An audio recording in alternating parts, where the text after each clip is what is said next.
The most likely mistake you're going to make as a startup CEO is ceding your power to others, be them your co-founders or maybe it's your investors.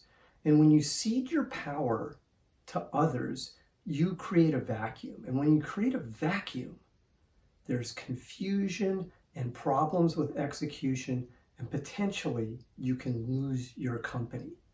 That's what we're going to go over today. And I'm going to give you a couple real life examples of people that I've worked with and what happened to them when they ceded their power and what you can do to fix these problems before they happen and what happens when you do let them happen. So with that, let's get started. So the first example I'm going to go over with you is a fellow named Luke. At least that's what I'm going to call him. That's going to be his name for today, is Luke. And Luke is a first-time CEO, and he has a really great software company that's doing quite well. And he's selling essentially enterprise software solutions to a select group of customers. Each sale is worth roughly around $1 million. Now, Luke's funding is fairly small at this point in time. He raised about $3 million in his first round of funding, and he's almost out of money. And right now, each deal is life or death to him.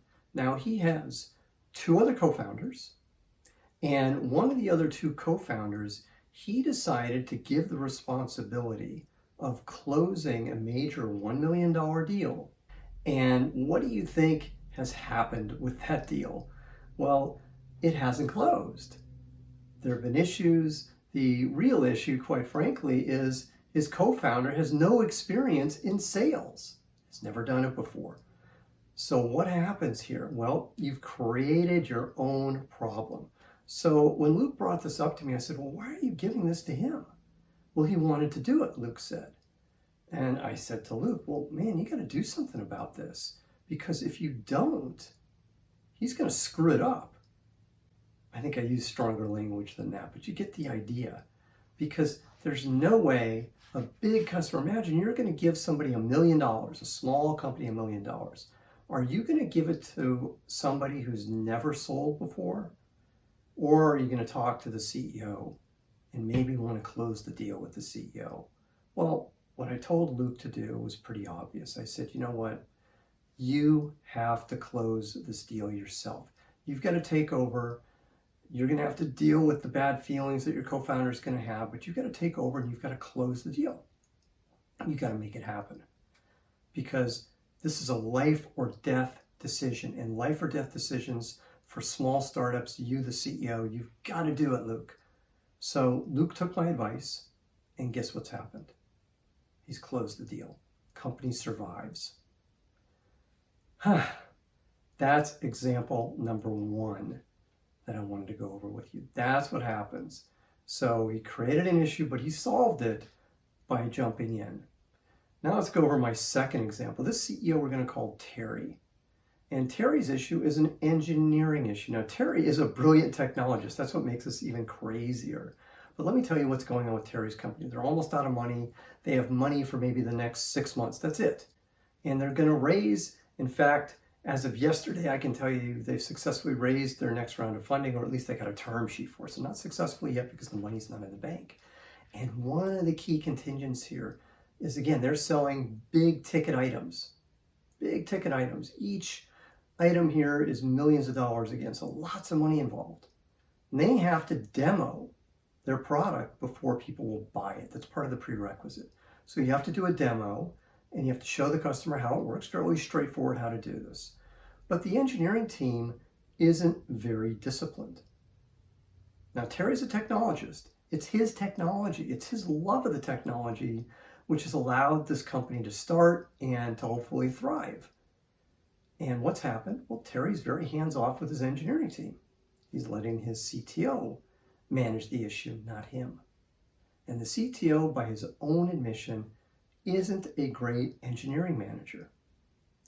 And we have this demo coming up. And if the demo fails, because their new investor is going to be there for the demo with the potential customer, and the new investor's investment is contingent on this demo going well. And here was Terry ceding his power to his co-founder. Same issue, almost exactly the same issue as Luke. So what do you guess I told Terry to do in this particular instance? That's right, you got it. I told Terry, you've got to manage the engineering team. You've got to make sure they understand what to do. And Terry was, man, I just don't like dealing with these guys right now. They're out of control. They're problematic. I don't like the feelings I have about it. And there's a longer term issue that he has in terms of the management of the team. Obviously, this can't go on this way because they're not going to grow. So he has to fix that. But for the short term, it's like, you've got to get in there.